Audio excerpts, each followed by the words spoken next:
본문 말씀을 중심으로 온전하게 하시는 예수라는 제목으로 은혜를 나누겠습니다. 먼저는 한국인의 특이한 종교 생활에 대해서 한번 조금 살펴보고요.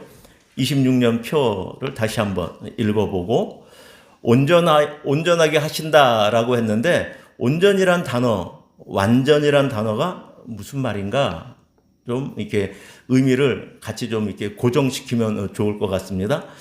그리고 기독교 용어들이 몇 개가 있는데 상식적으로 좀 알았으면 하는 기독교 용어들을 오늘 조금 거론하려고 그럽니다.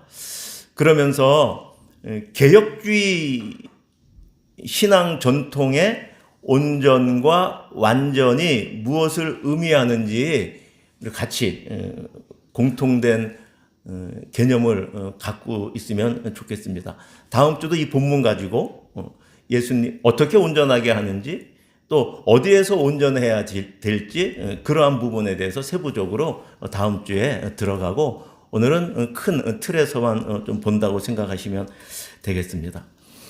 여러분 지금 365 큐티를 저는 하고 있는데요. 작년 12월 30일 날 합동신학대학원 대학교의 요한계시록에 강의하시는 김추성 교수님께서 12월 30일 이제 큐티를 잠깐 설명해 주면서 이런 말씀을 하셨어요.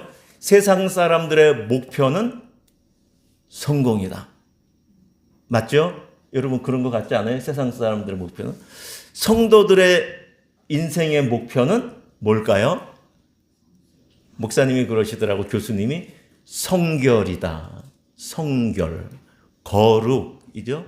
세상 사람들의 목표는 성공인데 기독교인들의 인생의 목표는 성결입니다. 라고 말씀하셨어요. 여러분은 이 교수님의 말씀에 동의하십니까? 성공, 성결. 여러분 2026년 맞이하셨잖아요. 여러분 속으로만 생각하세요? 답하세요.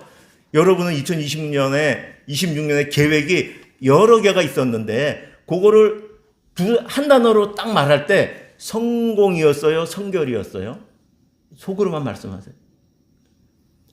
2026년도를 계획하면서 계획들이 몇 개가 있었잖아요. 근데 그거를 두 가지로 둘 중에 하나를 택한다면 뭐라고 할 수 있었냐는 거죠. 성공이었을까요? 성결이었을까요? 여러분 마음속으로 그러면서 저는 이런 생각이 좀 들었습니다. 이 질문이 조금 잘못되지 않았을까? 아니면 이 말이 좀 틀리지 않았을까? 성도들이 그렇게 생각하겠다. 네, 그렇게 생각을 했어요. 교수님의 말을 흔쾌히 동의하는 게 아니라 아니 교수님 무슨 말씀이에요? 나는 세상에서 직업에서 성공도 할 거고 교회 생활에서 성결도 할 거예요. 두 개 다예요. 그런데 왜 세상 사람들은 성공을 목표로 삼는데 성도들은 성결을 목표로 삼아야 된다? 왜 그런 말씀을 하세요? 교수님이라는 반론을 성도님들이 제기할 거라는 생각이 제가 설교 준비하면서 들었어요. 그러면서 종교 생활이 과연 무엇인가 한번 제가 제 나름대로 체크를 해봤어요. 그래서 오늘 26년도 표에 들어가기 전에 한번 종교 생활, 신앙 생활이 무엇인지 한번 정리를 해봤는데요. 여러분 너무 잘 알죠? 이 신앙 생활의 요소는 예배가 있잖아요. 우리는 예배에 참석하는 걸로 정체성을 찾습니다. 그렇죠? 주일날 등산 가자. 나 등산 못 가. 왜? 나는 교회 가거든. 내가 기독교인인 제일 큰 정체성이 뚜렷하게 나오는 데가 예배에 참석하는 거죠. 그런가 하면은 성경 공부를 합니다. 그렇죠? 교리 공부를 해요. 왜 하죠? 그거를 통해서 자기의 가치관이 형성이 돼요. 삶의 기준이 형성이 돼요. 그렇죠? 예배 시간에 설교를 통해서 또 가치관이 형성이 되고 삶의 기준이 조정이 되는 거죠. 그렇죠? 그것이 신앙생활의 요소입니다. 그런가 하면 너무 잘 알잖아요. 우리 이제 새벽 기도 있고, 뭐, 교회는 전통적으로 수요 기도회, 금요 기도회, 철야 기도, 금식 기도, 중보 기도, 뭐, 어마어마한 기도. 그러니까 그것도 신앙생활, 종교생활의 큰 요소죠, 요소. 그런데 우리는 기도를 통해서 심리적인 안정을 취하죠. 그리고 기도를 통해서 자신을 돌아보죠. 어떨 때는 막 화가 나서 기도하잖아요. 하나님, 그럴 수가 있어요? 그 사람이 어떻게 나한테 그럴 수가 있어요? 막 한탄의 기도를 하다가도 기도 중에 자기의 잘못을 돌아보게 되고 자기를 반성하게 되는 성찰의 시간을 갖게 되죠. 기도를 통해서. 그런가 하면 저희도 목장 모임이 있고 그전에 뭐 구역, 뭐 지금도 뭐 청년부 모임이다. 뭐 그런 모임이 공동체성이 있어요. 교회 간다는 거나 신앙생활 한다는 게 공동체를 빼놓고 이야기할 수 없어요. 그냥 오전 대회만 우르르 갔다가 그냥 집으로 가고 공동체가 없는 신앙생활은 이 한국 정서에서 종교생활 요소에서 뭐가 빠진 거죠. 그렇죠? 구역, 소그룹, 목장에 들어가서 공동체 의 성을 이렇게 느끼는 것이 한국 교회의 신앙의 특성이죠. 그런가 하면 여러분도 많이 들었겠죠? 윤리, 도덕적인 기대가 있어요. 안 믿는 사람이. 믿는 사람이 왜 그래? 안 믿는 사람은 나아야지. 뭐 그런 이야기들을 듣잖아요. 그러니까 저것도 종교 생활의 큰 하나의 요소, 도덕적인 모범을 기대받는 그런 것이 한국 교회의 모습, 또 신앙생활의 종류가 되겠습니다. 그런데 아까 지금 이제 뭐 설교, 뭐 교리 학습이 삶의 기준, 가치관을 형성해 준다 그랬잖아요. 그래서 이 종교가 있는 사람은 종교 없는 사람하고 여러 모습에서 달라요. 제가 지금 말씀드리는 거는 종교 생활, 종교의 요소를 말했잖아요. 그러면 종교인들은 그렇게 해요. 기독교인이든 불교인이든 그렇게 해요. 그러면 그 종교를 나와서 일상의 삶에서 살아갈 때 종교인의 삶의 모습하고 비종교인의 삶의 모습은 어떨까? 그리고 어떤 특징이 있을까? 한번 좀 구분해 봤어요. 종교 생활의 결과로서의 종교인은 삶의 목적을 어디에 두고 고난이 올 때 어떻게 해석하고 그런 거죠. 비종교인은 어떤 삶의 목표가 있을까? 그걸 생각을 해보면 이래요. 우리가 다 그렇잖아요. 하나님을 믿잖아요.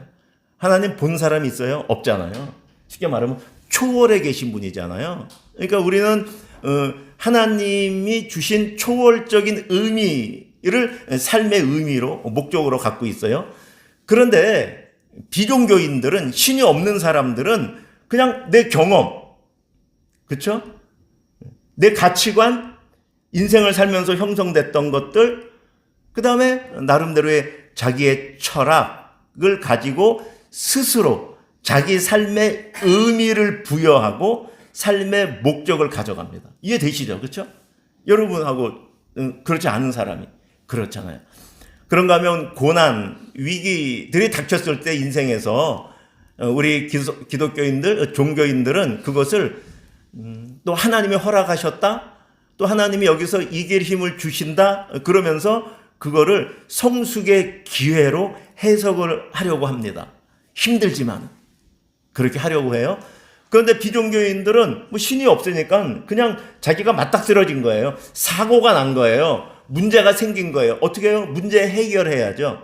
그렇죠? 그러면서 자기 개발에 그러한 것들을 활용을 하죠. 그 고난이나 위기, 어려움을.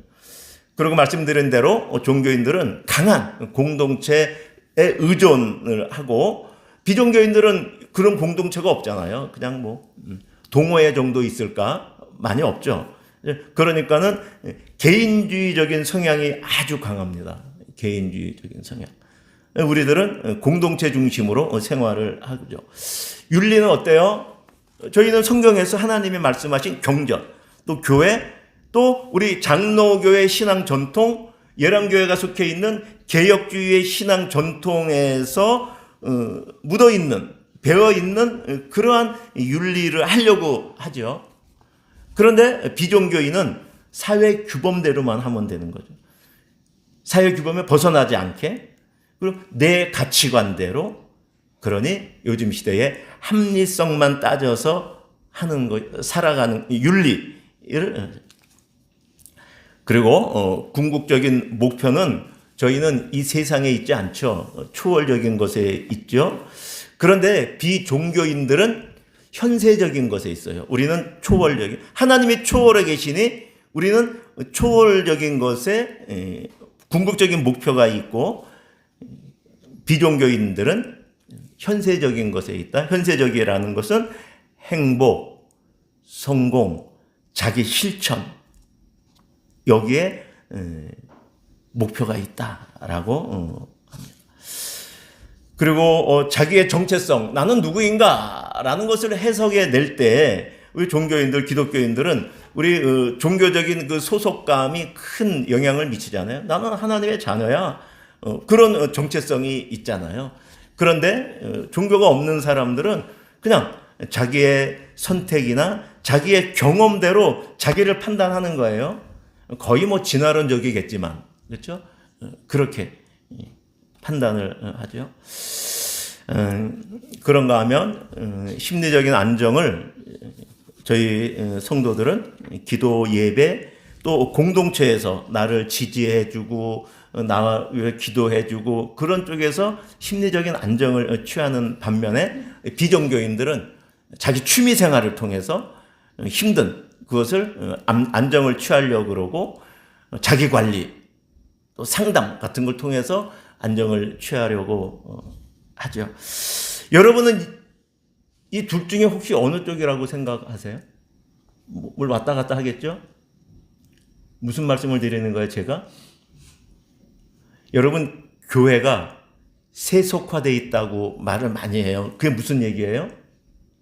교회가 세속화되어 있다는 얘기는 교인들은 종교인처럼 저렇게 종교 행위가 아니라 일상의 삶에서 저 삶의 모습이 종교인처럼 해야 되는데 비종교인처럼 한다는 거예요. 그게 교회가 세속화되어 있다는 거예요. 교인이, 성도가 세속화되어 있다는 거예요. 종교 행위는 종교인으로서 하는데, 종교 행위를 넘어서 이제 종교 행위가 내 삶의 반영이 돼서 내 삶의 현장에서 내가 종교인의 모습으로 살아가야 되는데 비종교인의 모습을 보이는 것을 성도가 세속화됐다, 교회가 세속화됐다. 그러니 초월적인 거가 아니라, 하나님이 말씀하시는 것이 아니라 현세적인 성공, 행복, 자기 실천을 인생의 목표로 갖고 당당하게 나는 기독교인이다라고 말하는 사람들이 많이 있거든요. 아니, 행복한 게 뭐가 잘못이라고?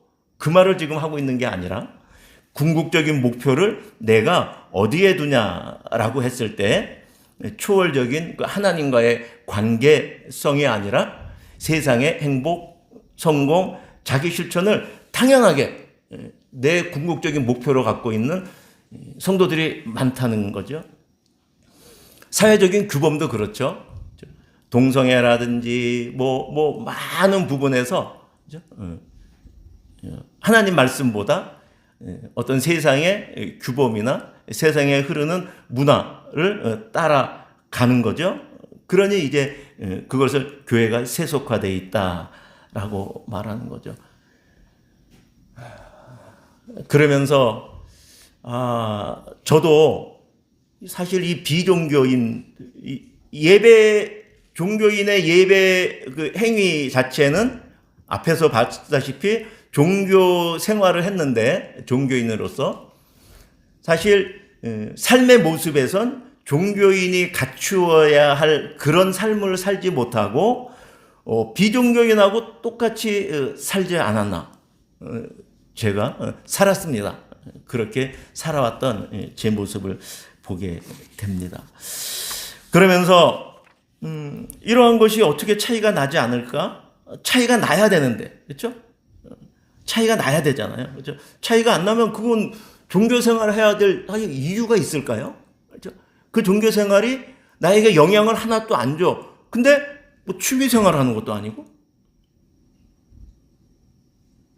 시간이 많아서 여가 생활로 시간 보내러 교회 오는 것도 아니고 그게 나를 바꾸지 못하고 내 삶의 양식을 변화시키지 못하면 과연 신앙생활을 하는 것일까라는 질문을 해보면서 저는 어떻게 보면 그것을 성숙이라고 말해보면은 왜 성숙하지 못한 삶을 살까? 기독교인이 그런 생각을 해봤어요. 그러면서 제 과거에 이제 직장 생활할 때를 생각을 해보니까 제가 LG에 17년 있으면서 팀장까지 있으면서 뭐 수십 명의 직원들을 거느리고 있으면서 내가 옆에 있는 다른 팀장보다 내가 더 내 부하들을 더 배려했나? 더 인격적으로 대했나? 더 소통했나? 라고 했을 때 전혀 그렇지 않았어요. 도리어 제 기억에 뚜렷해요. 입사 동기인 허종배라는 친구가 있는데 그 친구는 교회도 안 다니고 신앙생활을 안 하는데 말을 참 정말 부드럽게 그리고 이게 성내고 그러는 것도 그 상황을 잘 살펴서 그렇게 했던 모습이 지금도 너무 뚜렷합니다. 그런데 말씀드리지만 제가 그게 이제 30대 후반, 40대 초반인데 그러면 제가 종교 생활을 열심히 안 했나요? 아니에요. 여러분 잘 모르지 뭐 고장로님 계시니까 모르겠어요. 고장님 제 개인 생활을 다 모르시겠죠. 그러나 제가 그때 종교 생활 저 열심히 했어요. 저는 군 생활 할 때 몇 년 빼고 사실은 주일날 예배에 빠진 적이 사실은 거의 없어요. 거의 없어요. 예배는 정말 잘 참석했고요. 그것뿐인지 아세요? 제가 여기 1999년도에 역삼동에서 일로 와서 제가 한 1년인가 있다가 뭐 한지 아세요? 착하게 살아야지. 선행을 해야지. 그래갖고 여러분 지금 교회 앞에 화장실 보면은 이렇게 아크릴판 있잖아요. 거기 글 꽂혀 있잖아요. 그거 누가 만들어 놨게요? 제가 25년 전에 100개를 제작을 했어요. 그거 어떻게 했어요? 영예초등학교 갔어요. 교장 선생님, 아이들이 잘할 때 얼마나 중요한데 제가 좋은 글들을 여기다 이렇게 놓으면 아이들이 화장실에서 소변 보면서 앉아 있으면서 얼마나 좋은 글에 영향을 받겠습니까? 제가 이걸 하고 싶은데 허락해 주세요. 그래가지고 1, 2, 3학년은 너무 차원이 다르잖아. 4, 5, 6학년 그 화장실에 남자, 여자. 남자들은 또 앞에도 있고 뒤에도 있잖아요. 그 많은 그걸 다 거기다가 설치하고 교회에 남자, 여자 여기도 우리만 해도 여기 지금 벌써 9개잖아요. 그거 다 설치하고 그리고 그 글도 다 달라야 돼요. 똑같으면 안 되잖아요. 한 10개씩 다 2주에 한 번씩 교체해 줬어요. 2주에 한 번씩. 그거를 제가 신대원 가기 전까지 예랑교회를 떠날 때까지 그렇게 했어요. 아시지만 일로 와가지고 교인들 다 떠났을 때 장로님 계시지만 배태성 집사님하고 김학연 집사님하고 저하고 몇 명이 교회를 사실은 지켰죠. 끝까지 지키고 신대원 가니까 떠나가야죠. 김학연 집사님은 미국에 가야 되니까 떠날 수밖에 없는 상황에서 그래서 그렇게 내가 착한 일을 하려고 애썼어요. 그런 것뿐이 제가 자랑하는 김에 다 자랑할게요. 그렇죠? 지금도 회계부에서 쓰는 그 엑셀 관리하는 그게 제가 25년 전에 재정 맡을 때 해놓은 거고요. 저 처음에 여기 와서 놀랐어요. 아니 김현호 집사가 재직회 보고하는데 여기서 HDMI 선을 쭉 빼갖고 그렇게 보고하더라고요. 제가 25년 전에 여기 다 빼놨었거든요. 여기다 이렇게 다 강대상에서 앞으로 써야 될 시대가 오니까. 그런데 이런 봉사하면서 그거 저 안에 쏙 들어가 있고 여기서 빼갖고 하는데 제가 얼마나 쇼크를 먹었다고. 이게 뭐야? 저기서 세상에 저런 모습을 보다니 다 빼놨는데. 그래갖고 다시 안에 들어가 있는 거 찾아갖고 장로님하고 해갖고 다시 절로 해갖고 다 이거 연결해놨잖아요. 와서 다시. 근데 25년 전에 이 스크린의 각도도 제가 설정해 놓은 거잖아요. 여러분 교회 로고 JP, 지저스 피플도 제가 제안해서 교회 로고 된 거잖아요. 아까 말씀드렸지만 25년 전에 했던 그 설교 바인더로 어떻게 이렇게 해갖고 한 것도 제가 다 설교 주시면 제가 다 정리해갖고 그렇게 한동안 한 거잖아요. 계속 이어질 수는 없었지만 무슨 말씀인데요? 제 자랑하려는 게 아니고요. 제가 그렇게 예배 참석이나 그런 것뿐이 아니고 이렇게 막 선행도 하려고 그러고 그렇게 열심히 했음에도 불구하고 종교 행위적인 것에선 열심히 했음에도 불구하고 제 실제의 직장에서의 삶은 안 믿는 사람하고 똑같았다고요. 제가 똑같았어요. 더 했어요. 성숙하지 전혀 못했어요. 왜 그랬을까요? 제가 금년 표 정하고 말씀을 준비하면서 12장 2절 상반절 말씀인데요. 같이 읽겠습니다. 시작. 믿음의 주여 또 온전하게 하신 이 예수를 바라보자. 저는 내가 성숙해지고 내 성품이 좋아지고 내가 그럴듯한 사람이 되는 걸 내 경험이나 내 노력이나 내가 습관을 바꿔서 하려고 그런 사람이었어요. 그렇게 했어요. 아니더라고요. 성경을 보니까 너무 이렇게 자명하게 나와 있는데 어떻게 해요? 온전하게 누가 해요? 예수가. 나는 내 경험, 내 노력, 내 헌신 가지고 되는지 알았어요. 그게 아니더라고요. 성경은 명확하게 말씀하고 있습니다. 온전하게 되고 싶으냐? 누가 온전하게 하는가? 예수가. 저는 예수님한테 의지하지 않고 아까 비종교인이 하는 것처럼 내 경험, 내 가치관, 내가 쌓아온 내 능력, 나의 성실함 이거 갖고 하려 그러니 사실 전혀 될 수가 없었던 거죠. 예수를 바라보지도 않았고 내가 성숙해지고 인간적으로 내가 더 온전해지기 위해서 예수를 바라봐야 되는지도 깨닫지 못했어요. 저는 40대 초반 그때까지도. 여러분은 어떠신가요? 여러분은 인간적으로 성숙해지기 위해서 어떤 노력을 하십니까? 물론 인간적인 노력도 많이 해야 되죠. 그러나 궁극의 목표는 예수를 바라보고 예수를 알아가며 예수 안에서 온전해질 수 있습니다. 여러분 잘 깨달으면 좋겠어요. 그런데 오늘은 좀 이제 겉에 것만 많이 이야기할 건데요. 온전이라고 했을 때 서로 다 달라 받아들이는 이미지가 완전, 온전 그러면 이 단어가 다 달라요. 그래서 조금 힘들어요. 그래서 이거를 조금 통일하는 작업을 그냥 오늘 조금 이렇게 하고 넘어가려고 해요. 간단하게 할게요. 지금 잘 쓰고 계세요? 노트 검사. 농담이고요. 또 이렇게 하시면서 또 이렇게 메모할 것들은 여러분 메모하시면서 그렇게 보시면 좋겠습니다. 여러분 이제 우리 성경이 번역이 돼 있잖아요. 그러니까 온전이란 말이 구약 성경에 번역한다 그러면 원어적으로는 타밈이라는 단어가 맞아요.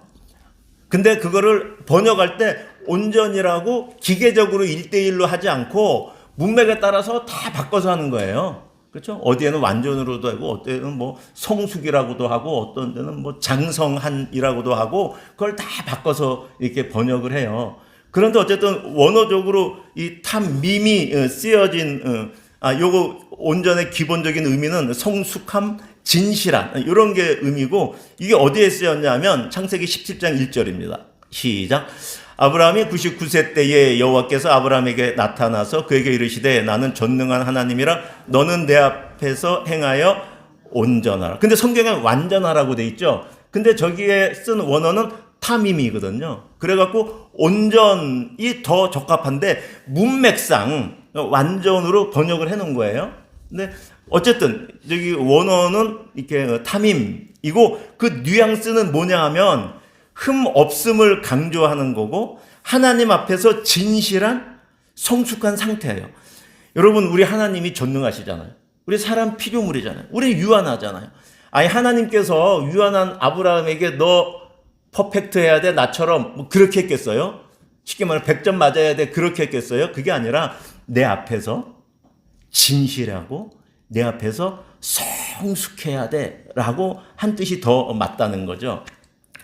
그런 측면에서 이제 완전을 보면은 이제 역대상 29장 9절은 다윗이 이제 예루살렘 성전을 짓고 예물을 이제 다 가져왔잖아요. 근데 예물이 막 차고 넘쳤어요. 그래서 다윗이 이제 한 그 말씀인데 그들이 성심으로라고 번역이 되어 있는데 그 말 뜻을 더 정확하게 원어적으로 보면 그냥 단어적으로 보면 완전한 마음으로 해갖고 차고 넘쳤다라는 것에 초점이 맞춰져 있어서 요거는 기본적인 의미가 충만한이라고 좀 가깝고요. 저걸 읽으면 샬렘인데 샬롬하고 같은 어근을 쓰는 거예요. 평안한, 충만한 그런 것이 완전이에요. 그래서 뉘앙스적으로는 완성된 상태. 아까 온전은 성숙한 상태에 가까워지고 있는 거고, 이거는 완성된 상태를 의미합니다. 어렵죠? 신약으로 넘어가야 되는데, 또 구약하고 신약하고는 단어가 달라요.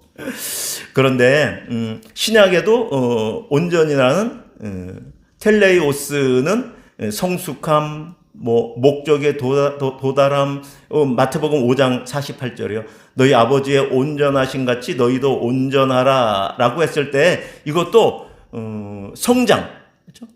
성숙해진 그러한 상태를 의미하고요.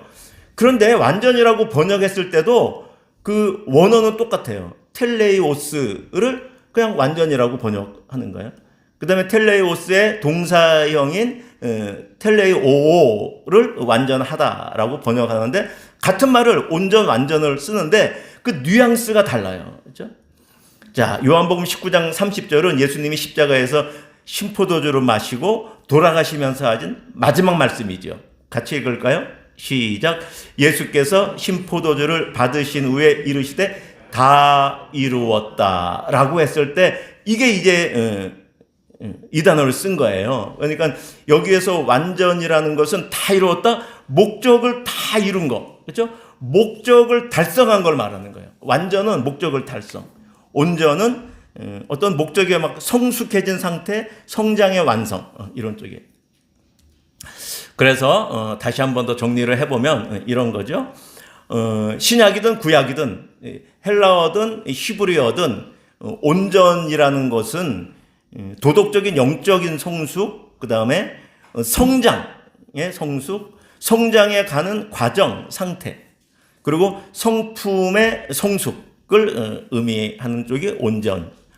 완전은 완성된 거예요, 완성. 전체, 목적이 달성된 것, 그것이 이제 완전으로 이렇게 좀 이해하면 되겠어요. 온전하고 완전. 자, 그리고 이제 제가 또, 제가 신학대학원 가기 전까지 가서도 한동안 참, 내가 이런 것도 이렇게 몰랐나 하는 생각이 좀 많이 들었던 것들이 있어서 여러분들도 태반 그렇지 않을까라는 생각하면서 조금 이제 조직체로서의 기독교 용어라는 좀 말을 썼는데 좀 같이 한번 이해해 보면 좋겠습니다. 그리고 이거를 이제 왜 설명을 드리냐면 여러분 지금 제가 온전은 이런 의미예요. 완전은 이런 의미라고 말씀드렸잖아요. 다른 교회도 그렇게 그런 개념일까요? 다른 교회도 그렇지가 않아요. 다른 교회는 온전이라고 할 때 다른 의미로 받아들여요. 완전도 다른 의미로 받아들여요. 그러면 제가 잘못됐나요? 그쪽이 잘못됐나요? 그 말을 하고 싶은 게 아니고 다르게 받아들인다. 그거를 우리가 알아야 되는 거예요. 그럼 왜 그런가? 그 얘기를 좀 설명하려고 그래요. 자, 먼저 여러분 유실론자, 무실론자는 왜 부르는 거죠? 유실론자, 무실론자는 신존재를 인정하느냐 안 하느냐가 유실론자, 무실론자죠. 그렇죠? 신존재를 인정하면은 유실론자잖아요. 저희잖아요. 자, 그러면 유실론자는 신을 믿는데 그러면 신을 믿을 때 그게 어떻게 나타나요? 이렇게 나타나잖아요. 기독교, 불교, 힌두교, 이슬람 이렇게 나타나잖아요. 그럼 이걸 뭐라 그래요? 이걸 비로소 종교라고 하는 거예요. 용어적으로 이게 종교예요. 그죠? 종교. 그러니까 종교에 뭐가 있어요? 기독교, 불교, 힌두교 뭐 이런 것들이 있는 거예요. 자, 그러면 기독교 안에는 뭐가 있어요? 기독교 안에 개신교, 캐톨릭, 종교회. 이 기독교 안에 있는 거예요. 이걸 뭐라고 불러요? 기독교의 분파라고 불러요. 그래서 제가 지금 조직체로서의 기독교 용어를 좀 알자. 이런 걸 분파라고 부른다. 분파. 뭐 교파라고 불러도 되긴 돼요. 근데 조금 더 이렇게 정교하게 얘기하면 기독교의 분파. 캐톨릭도 기독교예요. 우리가 개신교예요. 아셔요? 우리가 개신교도인이에요. 개신교도 기독교인이에요. 저쪽에 이제 러시아나 그런 쪽 가면은 정교회가 있어요. 정교회. 그것도 기독교인이에요. 그걸 기독교의 분파라고 그래요. 자, 그런데 여러분 이거 들어봤어요? 루터파, 개혁주의, 알미니안, 웨슬리안, 침례교, 오순절, 성공회, 약간 들어봤죠? 이걸 뭐라고 불러요? 이거를 신학적인 전통이라고 하면서 교파라고 불러요. 그러니까 저희는 종교는 기독교로 갖고 있고, 기독교 안에 개신교에 속해 있고, 또 개신교 안에 어떤 신학적인 전통에 있느냐 하면 개혁주의 안에 있는 거예요. 개혁주의. 개혁주의 안에 장로교의 밑에 있는 거예요. 그 다음에 뭐가 있어요? 장로교 그 다음에 비로소 교단이 있는 거예요. 그래서 우리는 합신교단 안에 있는 거예요. 고신도 있고 합동도 있고 통합도 있고 백석도 있고 한 100개가 돼요. 이렇게. 근데 우리는 그러니까 이거 내가 지금 어디에 속해 있는지 여러분 이거 모르면 정말 좀 곤란합니다. 제가 이렇게 좀 설계하면서 비유를 했어요. 아니 부산 가려는데 내가 지금 SRT를 타고 있는지 자가용 타고 있는지 KT를 타고 고속버스를 타고 있는지 모르면 부산까지 가죠. 근데 모르는 게 말이 되냐고. 지금 저희가 여러분 지금 신앙생활 하고 있는 데가 어딘지 모르면 이건 너무너무 섭섭해요. 그리고 기독교의 분파가 저렇게 개신교, 카톨릭, 정교회가 있고 또 개신교 안에 또 신학적인 전통이 교파라는 이름하에 저렇게 있고 또 저 개혁주의 안에 장로교 안에 우리가 교단이 저렇게 있구나. 이렇게 이제 이 사회는 조직으로 이루어져 있고 조직체를 이렇게 부르는 말들이 있잖아요. 그때 기독교 분파, 교파, 교단 이렇게 부른다는 거죠. 자, 그런데 제가 지금 이 말씀을 드리는 건 여기 박스가 돼 있죠. 개혁주의, 알미니안, 웨슬리안 이게 너무너무 중요해요. 여러분 하루아침에 다 이해가 되지 않으니까 저도 이번에 또 설교 준비하면서 저도 좀 정립을 한 거고 그러니까 여러분은 다 모르셔도 되는데 들으시고 여러분 메모할 분은 메모하고 그렇구나 그렇게 좀 아시면 될 것 같아요. 자, 이렇게 신학적인 전통이 지금 우리 개혁주의와 관련된 게 개혁주의, 알미니안, 웨슬리안이 있는 거예요. 그래갖고 이 핵심 인물이 우리가 잘 아는 켈빈이에요. 또 우리 존 웨슬리 많이 들었잖아요. 그 다음에 알미니안의 야곱 알미니우스 이 세 분이 핵심 인물인데 이게 생긴 거 다 틀려요. 16세기, 17세기, 19세기에 생겼어요. 16세기는 어떻게 생긴 거예요? 로마 캐톨릭에 문제가 있는 거예요. 구원을 어떻게 받아요? 예수 그리스도로. 아니 선행을 해야지 구원받지. 로마 캐톨릭이 그런 거예요. 어떻게 구원받아? 네가 헌금함에 동전을 넣었을 때 동전이 밑에 땡그랑 떨어지면 너희 부모가 연옥에 있다가 천국으로 딱 넘어가. 이게 제가 지어낸 말이 아니라 정말 그렇게 쓰여 있어요. 그렇게 넘어가. 그런 공로주의의 구원을 말이 안 되잖아요.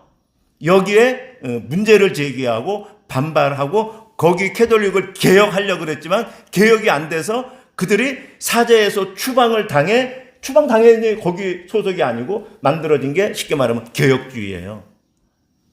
저희는 그 자랑스러운 개혁주의 안에 있는 오직 구원은 예수 그리스도로만 얻는다라는 그 전통에 있는 거죠. 그런가 하면 알미니우스는 한 17세기잖아요. 한 100년이 또 지났잖아요. 그러면서 칼빈이 세운 그 신학 중에서 예정론을 비판하면서 알미니안이 생겨요. 그리고 또 한 두세 기나 한 200년 정도 지난 다음에 아니 이제 믿음이 자꾸만 형식적이 된 거예요. 아까처럼 종교 생활을 하는데 사람이 하나도 안 변해. 와, 그러면서 이 웨슬리가 이 형식적인 이 신앙, 종교를 비판하면서 성화를 강조해서 웨슬리안주의, 그 신앙을 따르는 파가 생기는 거예요. 그래서 이제 아주 이제 뭐 핵심적으로만 보면은 개혁주의는 하나님의 절대 주권을 강조하고, 그런데 알미니아는 어떻게 해요? 인간의 책임도 강조해요. 인간. 그 다음에 웨슬리안은 거기 플러스 거룩한 삶, 성화된 삶을 살아야지 그래요. 개혁주의는 무조건적인 하나님의 선택이죠. 그리고 은혜죠. 그런데 알미니아는 그렇지 않아요. 하나님의 은혜를 주시지 네가 응답해야지. 응답해서 네가 구원받는 거야. 그런 거죠. 그리고 속죄를 예수 그리스도가 택한 자를 속죄한다 그러는데, 택한 자. 이 알미니아는 아니, 예수님의 보혈은 택하지 않은 모든 사람들을 위해서도 흘린 거야 라고 말하는 거예요. 보편 속죄라 그래요. 어마어마하게 다르죠. 웨슬리안은 받은 구원이 상실될 수도 있다, 그런 가능성까지 이야기하며 은혜에 응답이 필요하고 응답뿐이 아니라 성화되는 과정이 돼야 된다라고 말해요.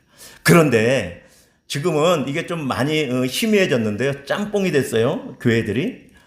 이런 것들이 이제 이렇게 되는 거예요. 이 개혁주의는 장로교들이 대부분 여기 속해 있어요.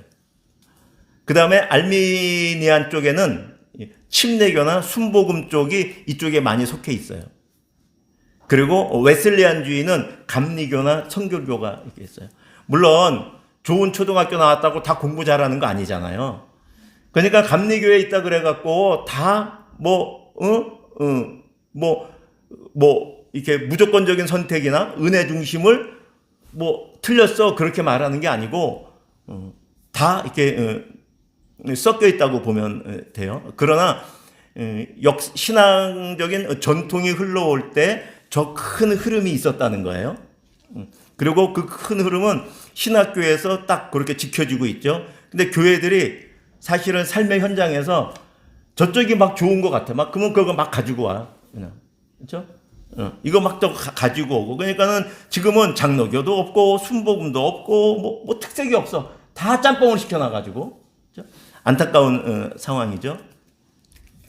그래서 개혁주의는 예배가 말씀 중심이에요. 저희도 그렇지만 말씀 중심의 예배를 드리는 게 개혁주의입니다. 그런데 알미니안주의의 교회들은 인간의 책임을 강조하고 전도 회심을 강조해요. 물론 저희도 전도 그걸 강조 안 하는 게 아니잖아요. 그런데 그 순서에서 그 우선순위에서 볼 때 여기는 말씀이 이렇게 뚜렷이 딱 보이는데 여기는 말씀보다는 인간의 책임이 더 뚜렷이 보인다는 거예요. 보일 때. 그렇죠? 거기가 말씀이 없다는 게 아니에요. 그거 오해하시면 안 돼요. 아까 이제 큰 기독교 안에 또 이쪽에 다 이렇게 들어와 있잖아요. 개신교 안에 들어와 있잖아요. 그렇죠? 웨슬리안은 그래. 여러분 이 큰 흐름을 조금 이렇게 기억할 수 있으면 좋겠어요. 근데 기억하는 게 벅찰 것 같아가지고 제가 여러분 설교 노트에 그 칸을 별로 안 줬어요. 계속 앞으로 또 이제 알아갈 시간이 더 있을 거예요. 제가 지금 이제 말씀드리고 싶은 거는 사실 이제 개혁주의에서 온전 완전을 좀 어떻게 보느냐 이거를 조금 좀 통일시켰으면 좋겠고, 그리고 순복음이나 아까처럼 선교교도들하고 같이 이야기할 때 온전해집시다라고 말했을 때, 완전해집시다 하고 말했을 때 서로 받아들인 뉘앙스가 다르다. 그 정도만 이해하면 될 것 같아요. 일단은. 그렇죠? 그러면서 이제 개혁주의에서 온전, 완전을 어떻게 이해하나 요거만 이제 핵심적으로 보시면 될 것 같아요. 자, 같이 읽을까요? 성경에 시작. 성경의 완전, 온전 명령을 현세적 완전주의로 이해하지 않는다. 이게 개혁주의의 온전, 완전하고 관련이 된 거예요. 그래서 이제 이렇게 되는 거죠. 여러분 성화 알죠? 성화. 우리는 거룩해져가는 과정이에요. 그걸 온전이라고 말하면 돼요. 그러니까 성숙해져가는 과정이죠. 그 과정에 내가 부족하고 내가 오늘도 죄를 짓고 내가 오늘도 넘어지고 하지만 항상 그걸 다시 또 하나님 앞에 돌아가 회개하며 하나님을 향한 진실한 마음은 있는데 내 마음은 원이로되 육신이 따라가지 못하는 그러한 상황에서 바울과 같은 그러한 울부짖음 앞에서 하나님 앞에 나아가는 하나님을 향한 진실한 마음, 그러면서 점진적으로 성장해 가면서 그리스도를 닮아가는 것을 온전이라고, 성화가 핵심이고요. 완전은 이제 완성이라 그랬잖아요. 목적 달성. 이 완전은 개혁주의가 말할 때 완전은 칭의적인 측면에서 완전입니다. 신분적 완전이에요. 무슨 얘기냐? 여러분, 어떤 사람이 나와서 설교를 듣고 성경 공부를 해서 예수가 하나님으로 이 세상에 오셔서 십자가에서 나의 죄를 대신 짊어지시고 죽으셨습니다. 그래서 내 죄는 사해졌습니다. 나는 이제 하나님의 자녀가 되었습니다. 라고 자기의 영혼이 그것을 시인하여 고백할 때 우리는 그거를 완전한 신분이 완전해졌다고 말해요. 그렇게 말할 때 뭐라 그래요? 하나님께서 그 사람에게 그래 네가 의롭다라고 불러주셔요. 칭한다, 의롭다. 네가 예수 그리스도를 믿어 예수 그리스도의 그 의를 네가 고백하고 그 의를 받아들였으니 그 의가 너한테 전가되어 네가 아니라 예수 그리스도 때문에 그 의로 내가 너를 의롭다 칭한다, 넌 의인이다 라고 완전한 선언을 하십니다. 그게 완전이에요. 신분적 완전. 그러나 내가 그 완전한 신분은 내가 쉽게 말하면 왕의 자녀로서 내가 신분을 오늘 얻었어. 그렇지만 내가 왕의 자녀로서 성숙하지 못하잖아요. 그러니까 인생을 살면서 계속 하나님의 자녀로 자라가는 거에 성숙해져 가는 게 그게 성화의 과정. 그리고 이제 예수님을 다시 만났을 때, 내가 하나님 앞에 갔을 때, 예수님이 부활하여 재림하셨을 때 나는 어떻게 돼요? 완전한 영화체로 바뀌면서 나는 완전한 영화가 되는 거죠. 그게 미래적인 완전. 완전이라는 건, 그렇죠? 신분적인 완전, 이미. 그렇죠? 그러나 앞으로 미래적인 완전 영화. 지금 인생을 살면서는 성화의 과정. 이렇게 돼요. 그래서 우리 많이 들었잖아요. 이미, 그러나 아직. 그 말 많이 들었잖아요. 그렇죠? 예수 그리스도 안에서 신분적으로 완전하게 되었는데 아직은 우리가 그 완전한 영화의 단계에 이르지 못하는 성화의 과정을 이 세상을 살아갈 때 살아간다. 이것이 개혁주의가 이렇게 보는 완전 온전입니다. 오늘 여기까지 같이 말씀을 나누고 다음 주에는 이제 우리가 어디에서 어떻게 온전해질 수 있는가, 또 온전해져야 되는가, 성숙해져야 되는가, 그것을 성경을 통해서 같이 우리 살펴보면서 은혜를 나누겠습니다. 이 시간 우리 그 합심 기도하면 좋겠습니다. 신앙생활 5년, 10년, 20년 했고, 물론 그 나이대로 또 여러분 애쓰셔서 성숙해져 가고 있지만은 우리가 자녀들을 키워보잖아요. 자녀가 성숙하지 못하면 그 마음이 부모가 얼마나 힘들어요. 그렇죠? 이제 내가 금년에 2026년은 하나님 앞에서 더욱더 온전해지는 그 성숙한 모습이 나아가는 것이, 그게 여러분 26년에 궁극적인 목표가 되면 좋겠습니다. 그 기도 제목 가지고 같이 합심 기도하겠습니다.